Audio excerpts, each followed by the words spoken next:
ва бо роҳи алиш кардани номунасаб мехоҳанд ки вориди Россия бишаванд, имконият бисёртар ҳастае ки шуморо аз рейсон бигардонанд.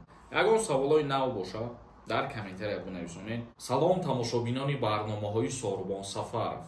тамошобинони азиз, як хабари муҳима ки ба муҳоҷирон тааллуқ дорад ба маълумоти шумо мерасонам, яъне ки аз 1 декабр чӣ қонуни нав мебирояд, бояд ки ҳамаи шумо огоҳ бошед.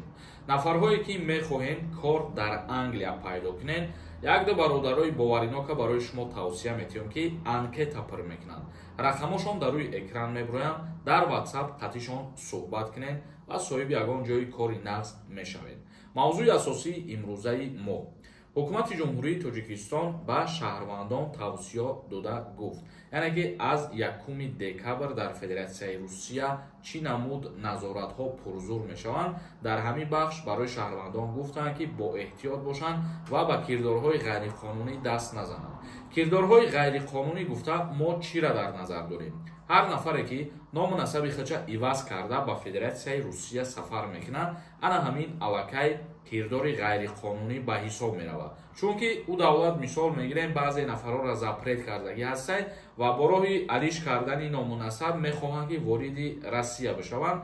аллакай дар ин ҳолат метавонанд ки дар ҳолати дастгир кардан нисбати ӯ шахсият парвандаи ҷиноӣ оғоз бикунанд. шурӯъ карда аз 1 декабри анаҳами соли 2024 дар тамоми шаҳрҳои Федератсияи Русия, дар тамоми аэропортҳои Русия рейди махсусе ташкил мешавад, яъне барои муайян кардани шахсияте ки оё вақтҳои пеш депортатсия шидагӣ ҳаст ё ин ки не, махсус барои ана ҳамин гуна нафарҳо.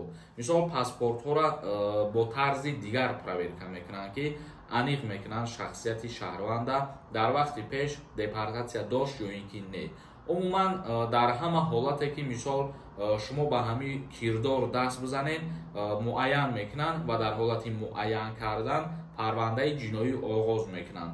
тақрибан 1 ҳафта шидагӣ нестае, оле ки зиёда аз 5000 шаҳрвандои хориҷиро Федератсияи Русия дастгир кард бо ана ҳамин роҳҳое ки ғайриқонунӣ вориди Россия шидагиянд ва нисбати ӯ шаҳрвандо парвандаи ҷиноӣ боз намуданд. ба ҳамин хотир гуфтанд ки аз 1 декабр тамоми аэропортҳои Русия ин чизро ташкил мекунад ва назоратҳоро пурзур дар ҳамин бора мекунанд. ба ҳамин хотир бо эҳтиёт бошен, ҳар нафаре ки запрет дорен аз Россия риск накунен ва наравен. номунасаб иваз кардан худаш кирдори ғайриқонунӣ ба ҳисоб меравад. ҳар куҷоеда ки бошен қонуна бояд хуб риоя кунен. тамошобинони азиз, акнун комментарияҳои шуморо мехонем ва ба саволҳо ҷавоб мегардонем. границаи Қазоқистон бихоҳед бо нархи арзон сафар кунед, рақамошон дар рӯи экран мебирояд, шуморо мебаранд 100% граница мегзаронанд. ҳатман айноми мо гап занед.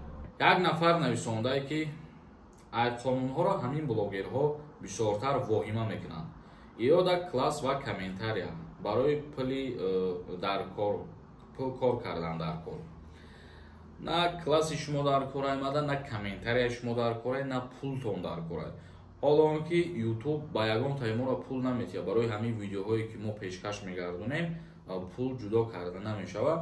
ва ҳамин хотир вақте ки шумо да маъқул нестед махсус хубаш тамошо накунед, барои пай ягон кори дига тамошен хубтар ба фикри ман. Қурбонов Беҳрӯз нависондаe: ака савол, агар ай залатая карона қарздор бошӣ, аз аэропорт гузашта рафта метавонӣ? Тоҷикистон пул надорам, маҳкамаш кунам, проблема шидаи хонада, бояд ки равам. миқдори қарзи гирифтаи шумо пули калон набоша, агар шумо метавонед ки биёед. агар мисол пули калон боша 100,000 200,000 боша, имконият бисёртар ҳастае ки шуморо аз рейсон бигардонанд. Азизов нависондаe: салом акаи Сорбон, ман ягон документ надорам. вақти рафтан ягон илоҷ дорад барои депорт нашудан. иш аз тақдири худтон вобастагӣ дорад. дар таможни гузаштан агар ки аз шумо ҳичи ҳуҷҷат напурсанд, печат монанд дар паспорт бигзаред, ягон мушкилӣ намешавад. як нафари дигар нависондаe ки салом акаи Сорбон, ҳамин авфкай мешавад, амнистия мешавад, намешавад. аки чиза мо намедонем, аз пеши худмон гап зада наметонем. ҳар чизе ки официалӣ нашр шидааст, мо ҳамура ба маълумоти шумо расондастем бародар. дар назар астае ки соли 2025 авфи муҳоҷиро бояд ки бишавад. Тиллозода нависондаe: ассалому алайкум акаи Сорбон, ман мехоҳам бо шумо суҳбат кунам. ба ҳамин рақамҳои WhatsApp-и ман занг занед. рақамои WhatsApp-тона бинависонед, ҳатман бинем дар тамос мебурем. Холмуродов нависондай: ассалому алайкум ака, 4 моҳ шуд регистратсия надорам, чек споридесам, метавонам регистратсия карда ё не? Ташаккур, пешакӣ жду ответ. То ҳамин вақтера ки шуморо агар дастгир накунанд, бале метавонем ки регистратсия бикунем. Сафолов нависондай: ака ман якум бор рафтесам, аз аэропорт гузашта метавониста бошам? Ответ битен ака дар видео, раҳмат. вақте ки якум бор мерен, имконият, вероятност бисёртаре барои шумо вориди Россия шидаамтон. вале боз баъзе нафарҳое ҳастае ки ҳамин якум боре ки рафтагиянд аз рейс обратно гардондагишонанд. як нафар нависондай: ассалому алайкум акаи Сорбон, номератон лозим аст, бо шумо суҳбат кардан лозим аст.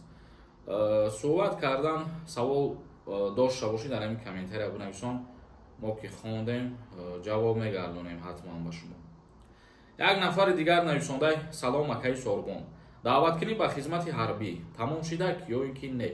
Не, қариб ки мо ҳар рӯз дар ҳамин бораҳо гап мезанем ва мефаҳмонем ки кадом вақт тамом мешавад.